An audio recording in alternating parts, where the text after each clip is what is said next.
أعوذ بالله من الشيطان الرجيم. بسم الله الرحمن الرحيم، والصلاة والسلام على سيدنا ونبينا وحبيب قلوبنا أبي القاسم محمد وعلى أهل بيته الطيبين الطاهرين المعصومين. اللهم صل على محمد وآل محمد وعجل فرجه. Assalamu alaikum wa rahmatullahi wa barakatuh. We will begin today's session, today's discussion with a loud salawat ala Muhammad wa ali Muhammad for Amir al-Mu'mineen. Allahumma salli ala Muhammad.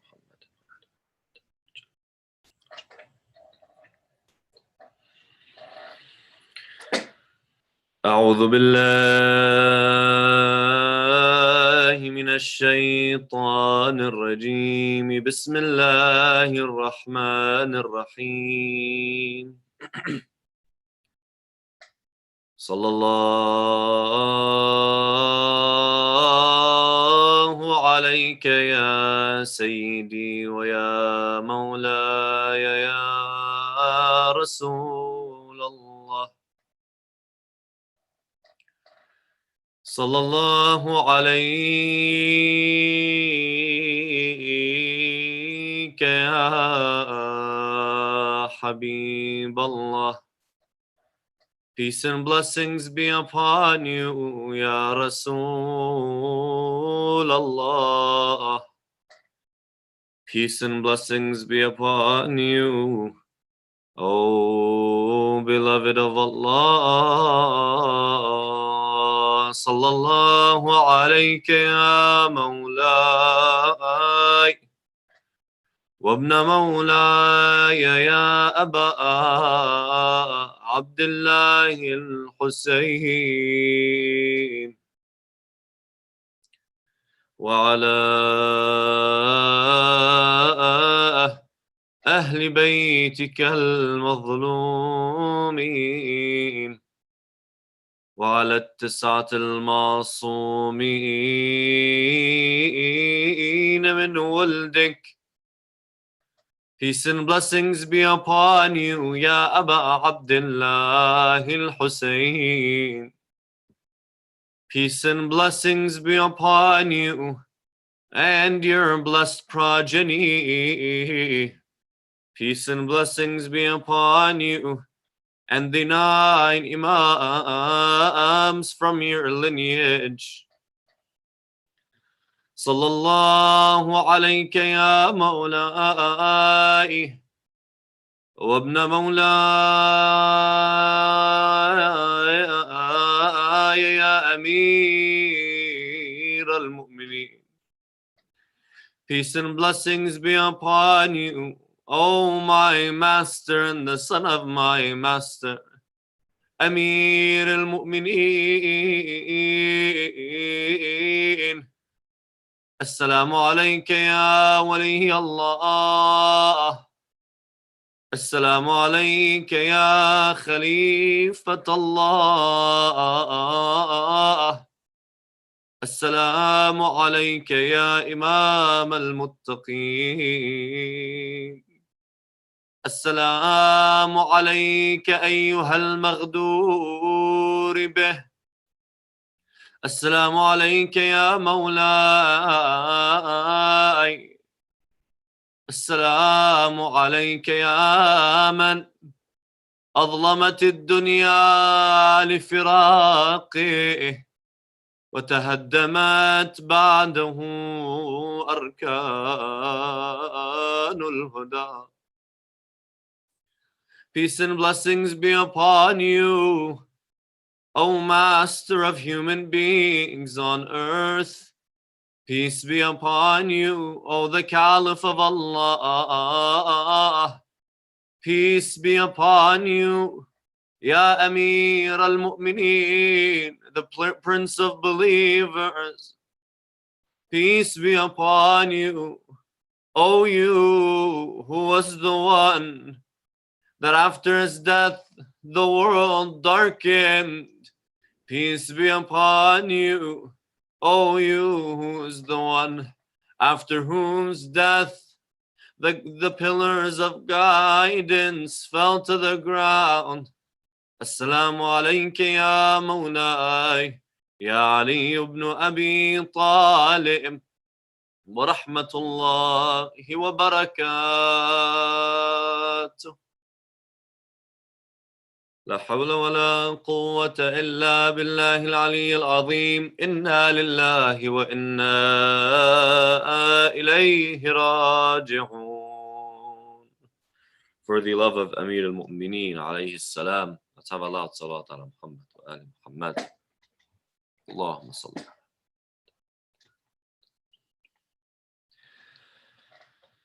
Yesterday, my brothers and sisters, we asked a question to sort of begin the sessions that are to come, and also for us to build on it today.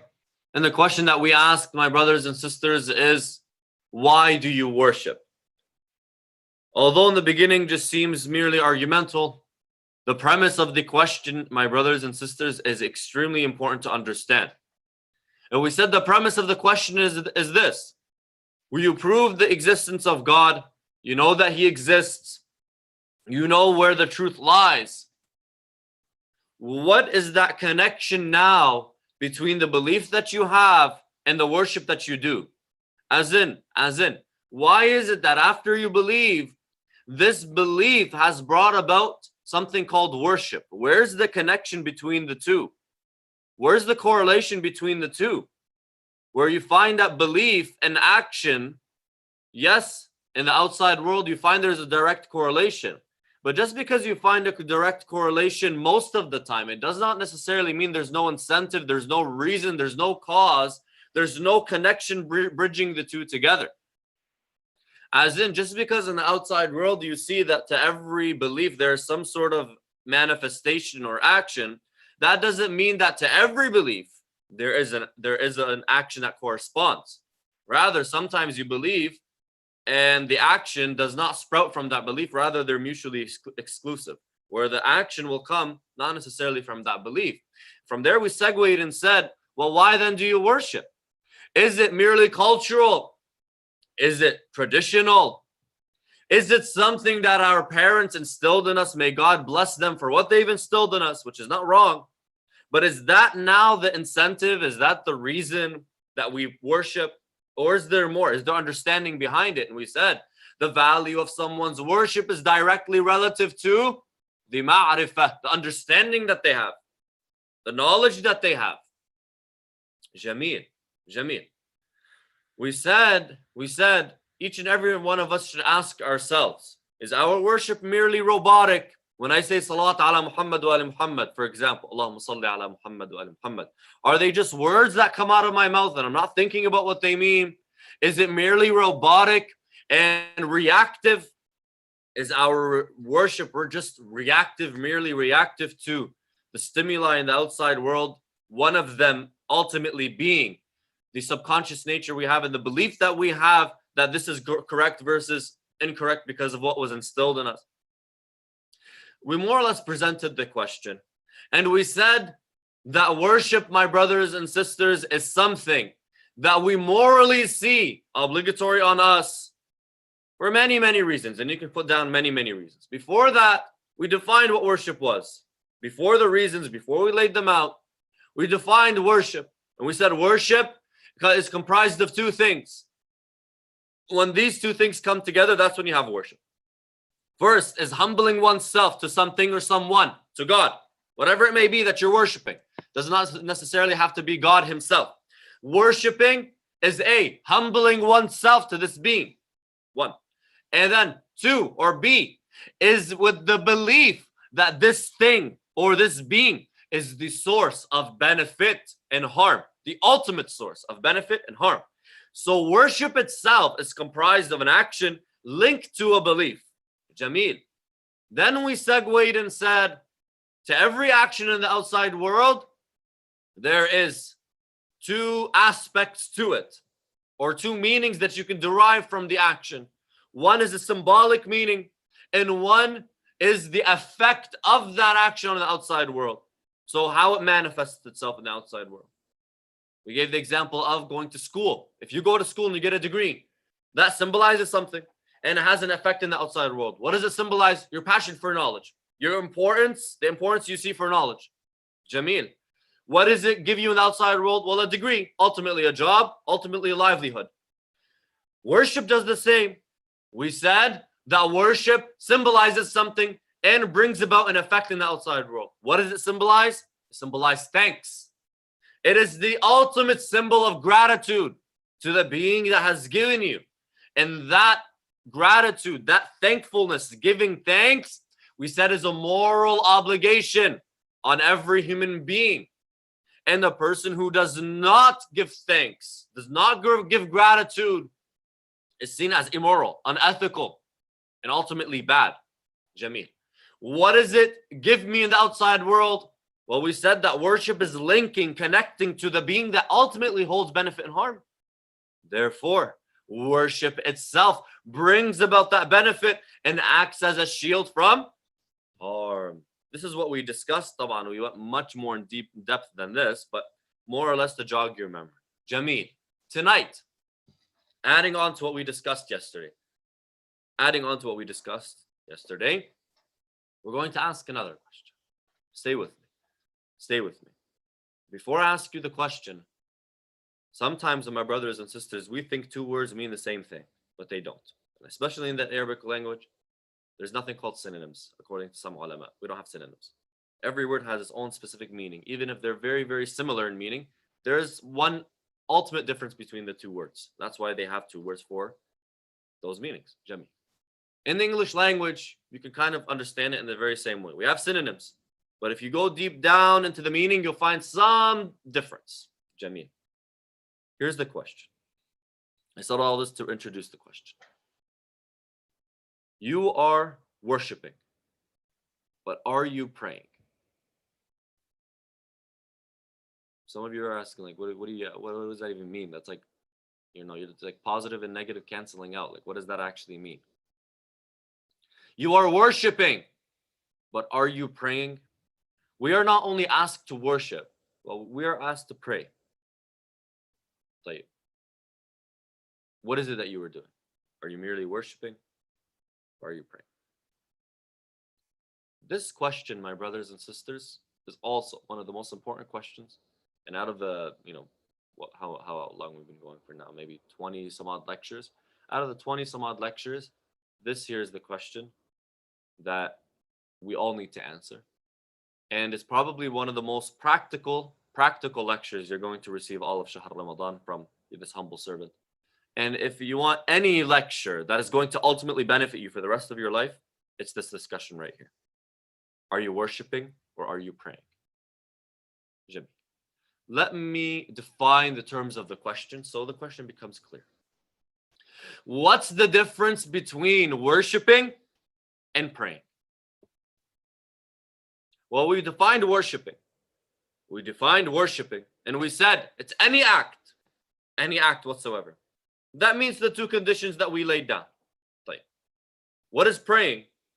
Well, praying is a special type and a special form of worship in which, in the way Muslims do it, you stand to a certain direction, you put your hands up, say Allahu Akbar, recite certain things, you bow, you do prostration, etc., etc., etc. You do certain actions in certain ways. And so, sorry. No COVID, I swear. And so, worship and prayer, my brothers and sisters, is what we call, or between the two ideas, between the two concepts, there is what we call umum wa khusus mutlaq. Umum wa khusus mutlaq. What does that mean? One of the two ideas is broader than the other and totally encompasses the other. But it also encompasses other things as well.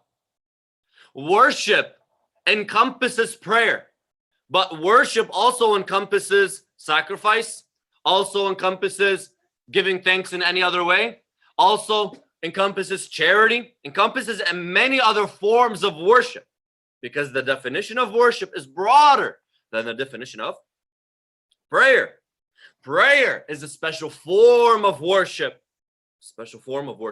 So we say the circle of worship is greater, wider than the circle of prayer. Jameel. Allah subhanahu wa ta'ala, does He want you to worship or does He want you to pray? Think of the question. Stay with me. Think of the question. Does God want you to worship or does God want you to pray? If God wanted me and you to worship, then any form of gratitude is enough. Any form of showing thanks, showing gratitude is enough. If God wanted me to pray, no, it's a specific form. So question, is worship enough? Like, start from the beginning, then we'll lead to where we are. We said we believe in God. Like, what's the incentive to worship? We made that clear. Now we know what the incentive to worship is, why you worship. Why? From belief we came to worship. Like, this worship that we have a clear incentive to do. Why does it have to be in a specific form? And this question, my brothers and sisters, for some is obvious.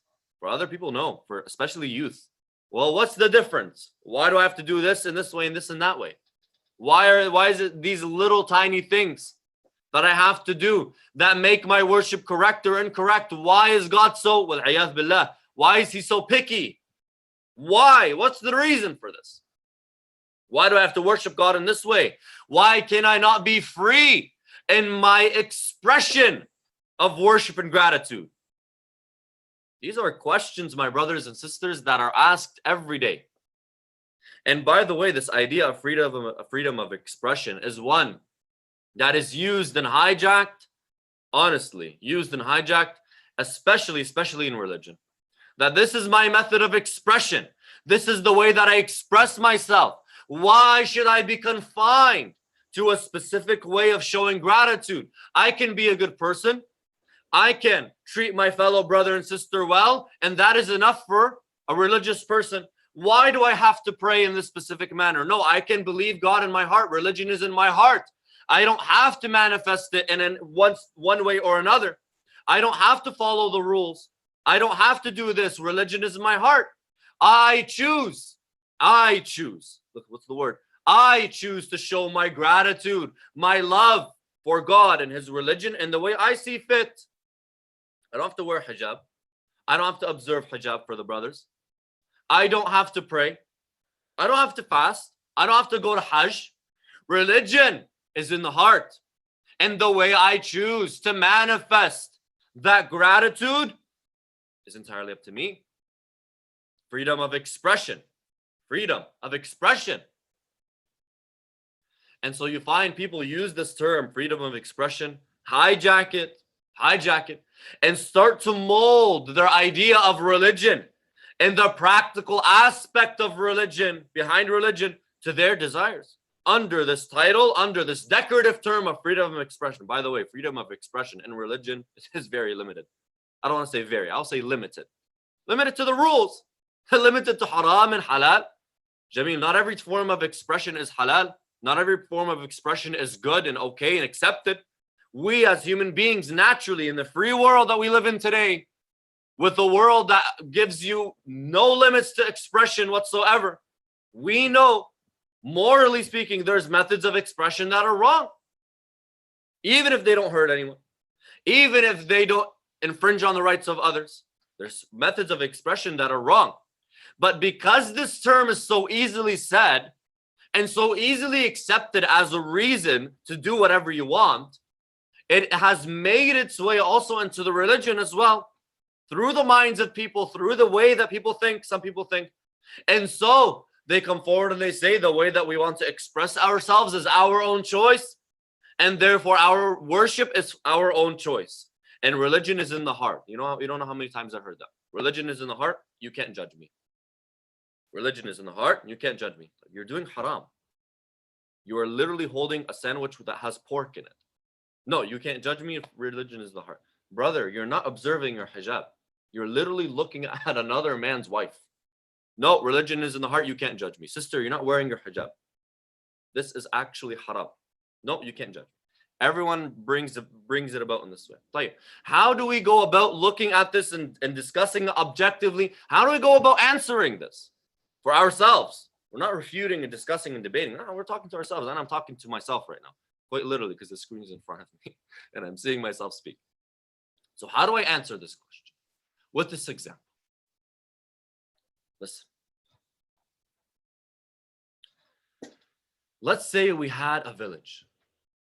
In that village, there was a mix of Christians and Muslims, just like many of the villages that we have in Lebanon and in other parts of the world, Iraq, other parts of the world. Many villages up until today, Christians and Muslims live together. We're not talking in the city. We're talking in a small village, Jimmy. The head of that village is a Muslim scholar who is just with all of the inhabitants of that village and protects the people of that village, not in accordance to their belief. Rather, they are all his neighbors, all his family, and so he protects them all equally. Jamil.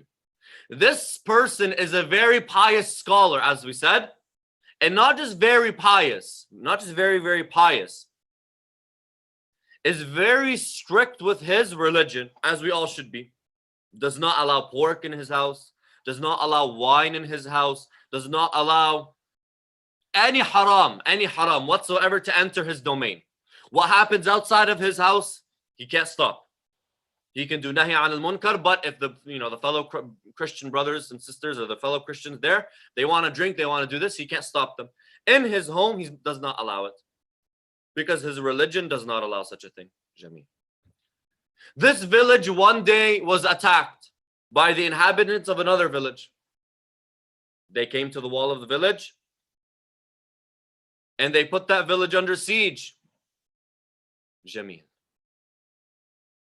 Everyone is starving inside the village. Everyone is suffering inside that village because of the inhabitants of another village who are sieging them. Jameel. That scholar comes out of his home. He goes to the wall of the village.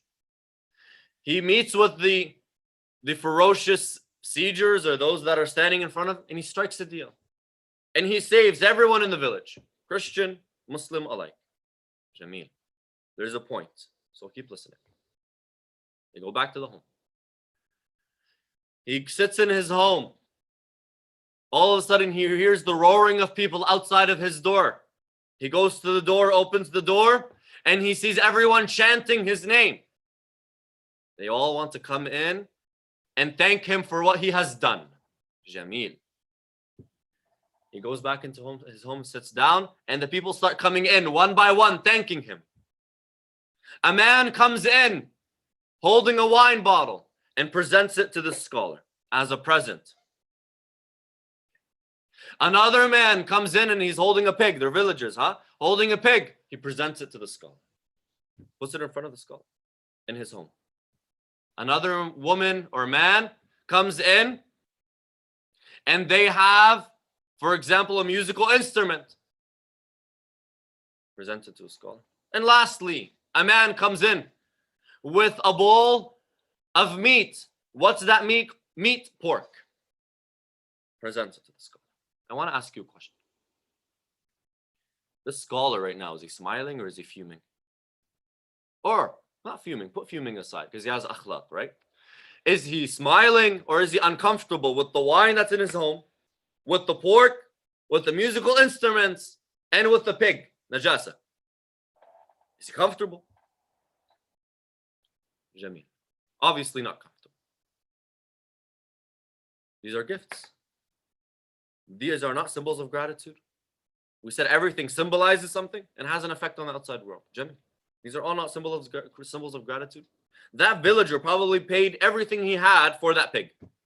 That villager probably kept that wine bottle in his cellar for 50 years and now broke it out and gave it to the scholar.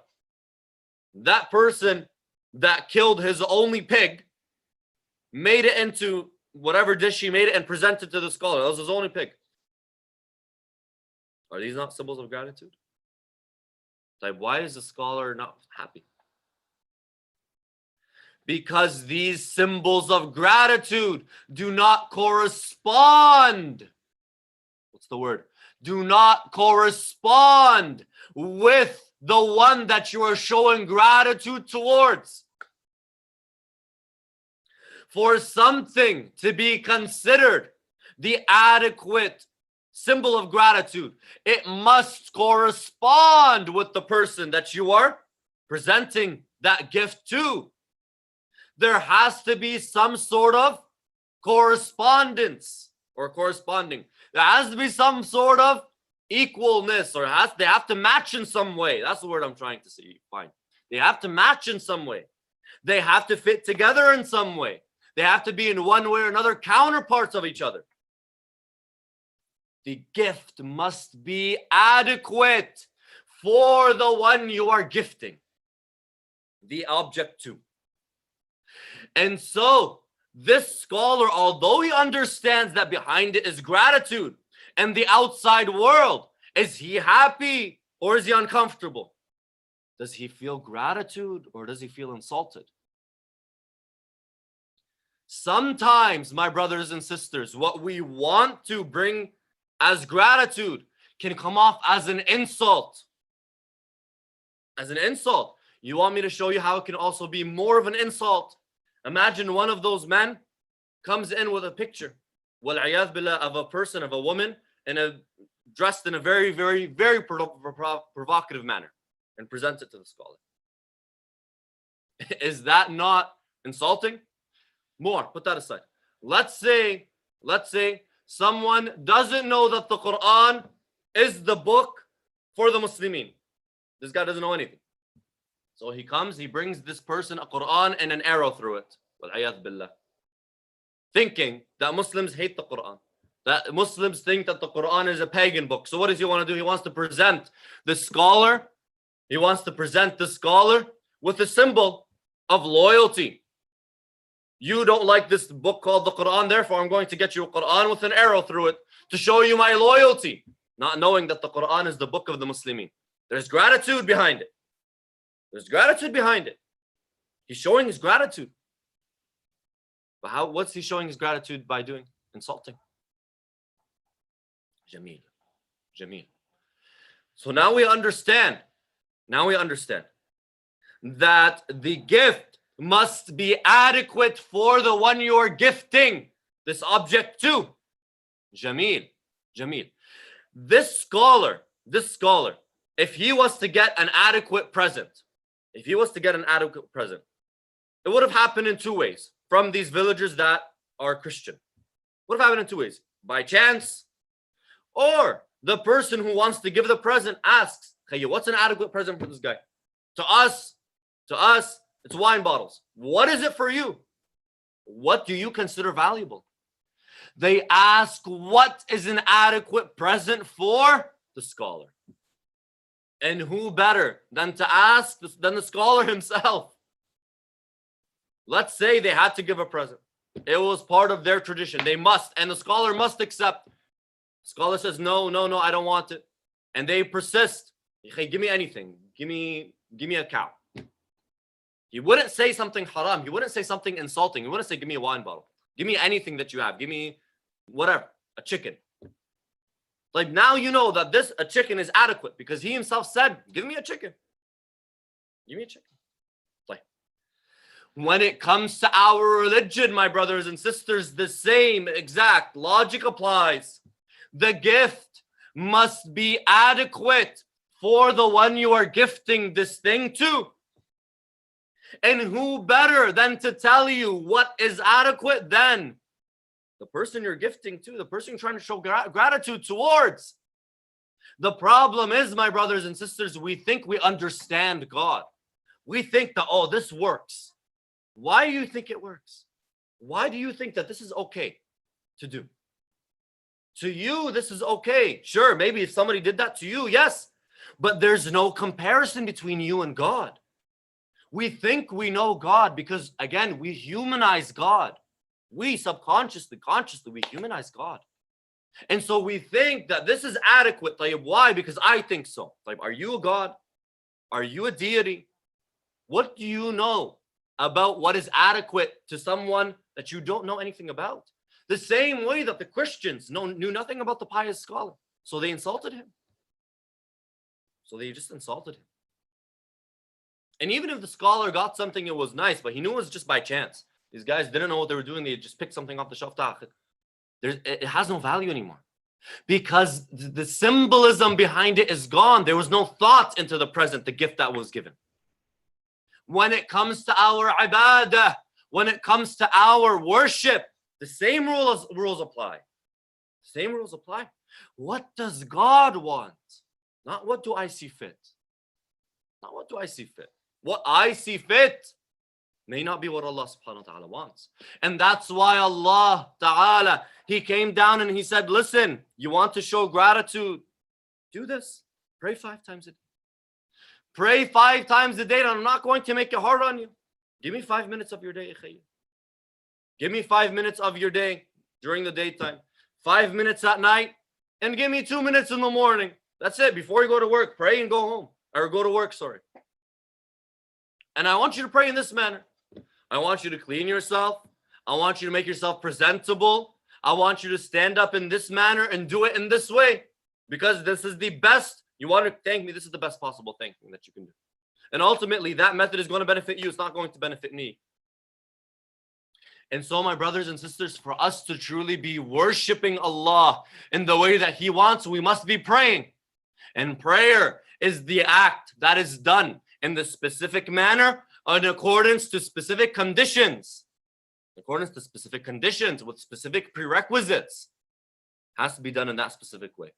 Tayyib, some people come and say, why is it so, wal-'ayadh billah, nitpicky? Why is it so picky? What, astaghfirullah, saying it like this, but why is God so picky? Why does it have to be in this way? And I'm saying it because a lot of people ask, and a lot of people think it, but nobody wants to say it. And it's okay to ask. Why are things so specific that if you make a mistake, even if you didn't know, in some cases your salat is batil? Why?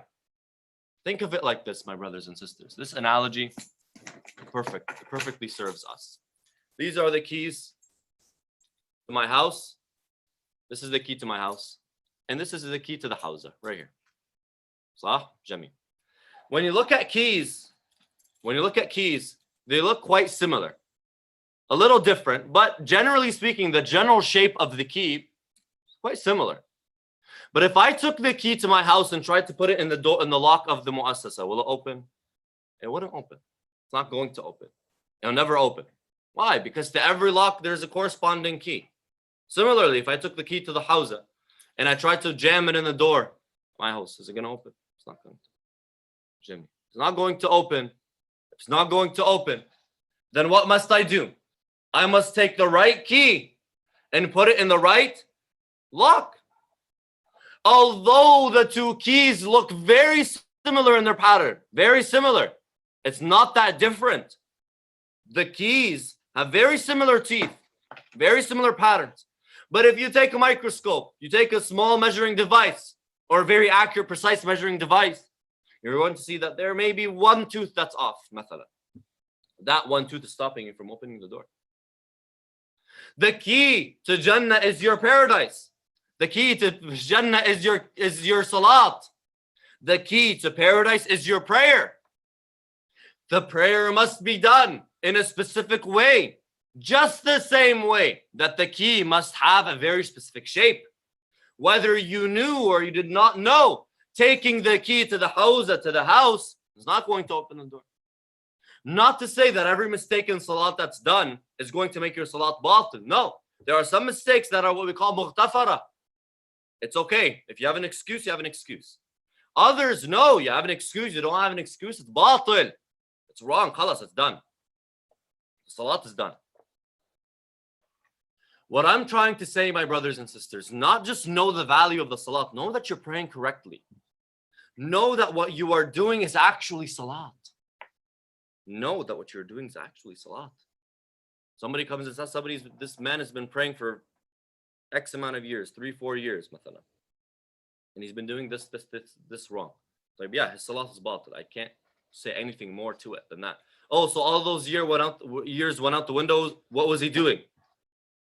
He was standing in front of God. He was worshiping. Not worshiping in the right manner. He just wasn't praying. He was worshiping, but he wasn't praying. That's the difference. He was worshiping. Yes, 100% he was worshiping.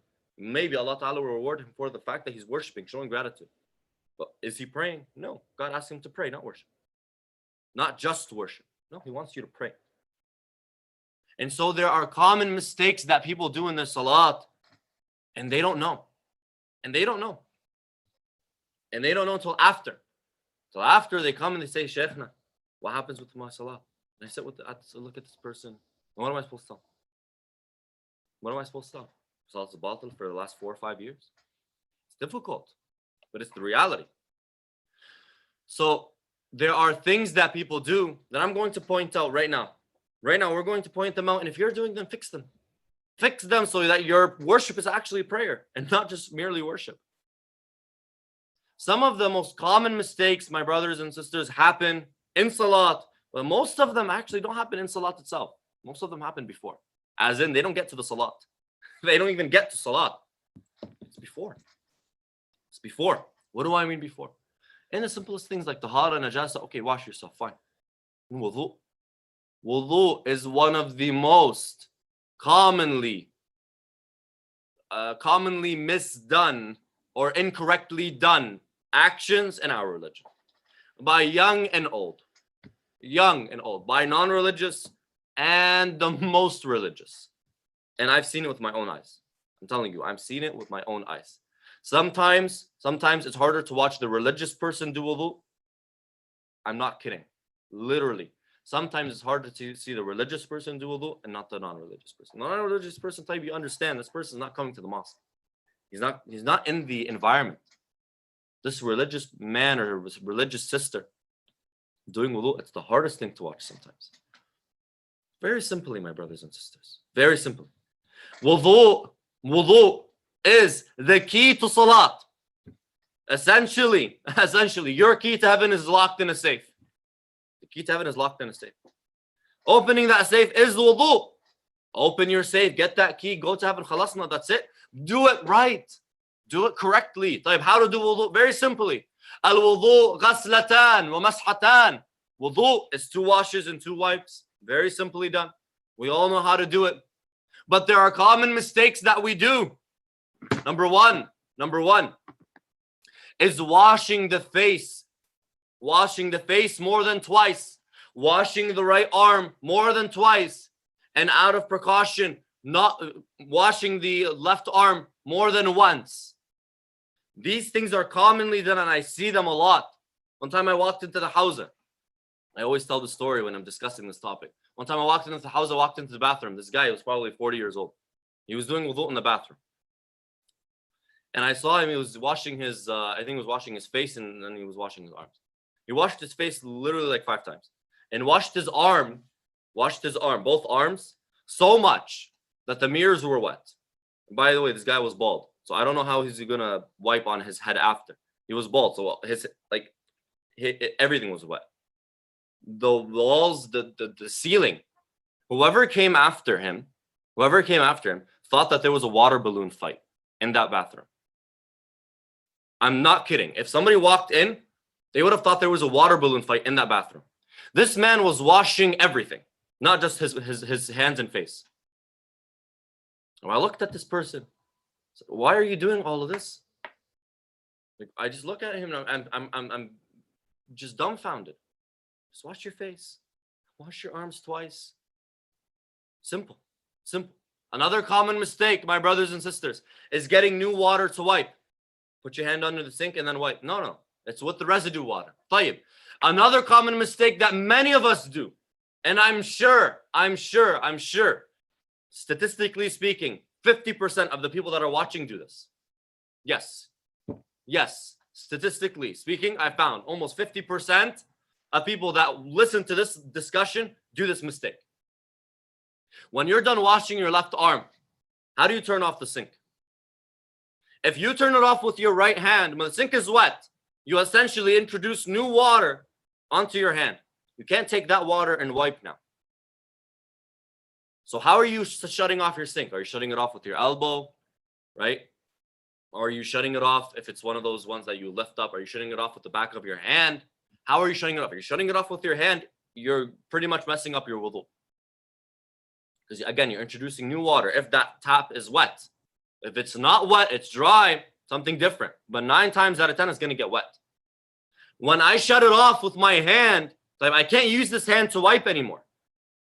Because as I said, I introduced new water to the wudu. It's essentially the same as me putting my hand under the tap and wiping my head. It's the same idea.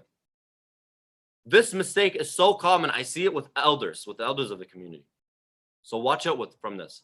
Another thing is people, when they wipe, they allow their hand to touch their face after. Again, you're introducing new water. Yes, it's from your face, but it's introducing new water to your hand. Then you can't use that hand to wipe your feet. Most of the problems in salat happen in wudu. The problems in salat itself, and we're almost done. The most common mistakes in salat. Saying something simple as Allahu Akbar incorrectly. Takbirat al-ihram, my brothers and sisters, is what we call from Arkan al-salat. It's a rukun from Arkan al-salat. It's one of the pillars of salat. If it's wrong, the entire salat is wrong. Saying takbirat al-ihram is one of the things in salat that a person must know how to do correctly. If you have an accent and you're unable to physically say it, then you have to say it in the best possible way. Okay. And you can't learn how to say it correctly, fine. You're unable to learn, you just can't, it just doesn't work. You can't say it correctly, fine, okay. Something totally different. There's an excuse. Most of us can say Allahu Akbar. Most people, I've even heard Arabs make a mistake with it. I've even, to the degree, or if you go open up the Sayyid Sistani's Minhaj, he says, you can't say it like this. You can't say it like this. You can't say it like this. You have to say it like this. He gives you like 3-4 examples of the ways that you can't say it.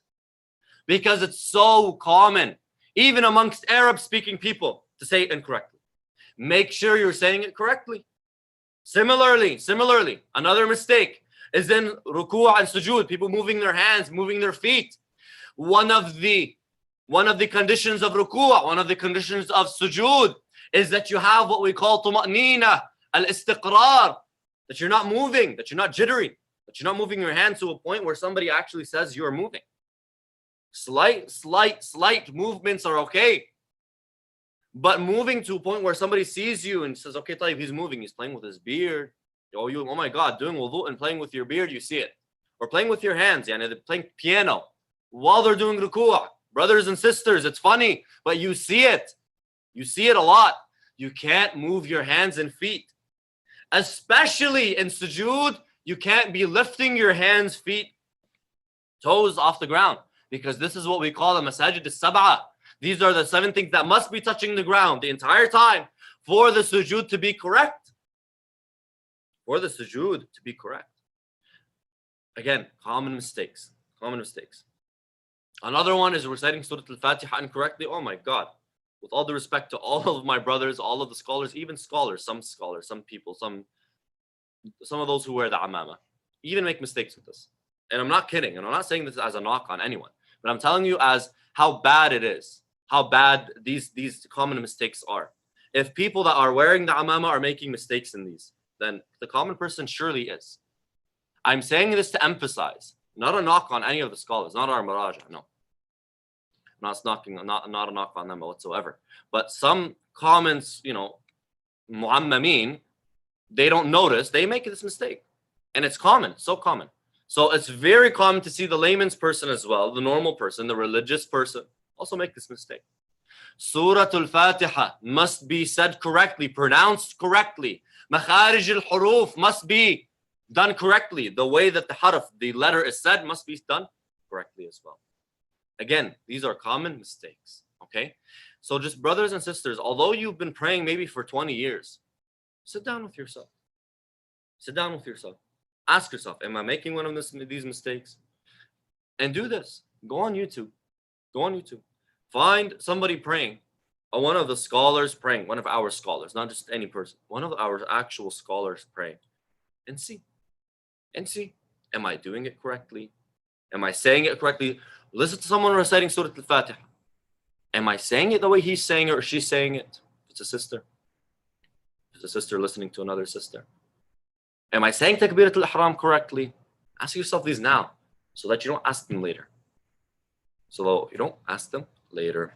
أقول قولي هذا وأستغفر الله لي ولكم أسأله تعالى يعفو عنا ويغفر لنا ويرحمنا إنه نعم المولى ونعم النصير وصلى الله على سيدنا محمد وآله الطاهرين.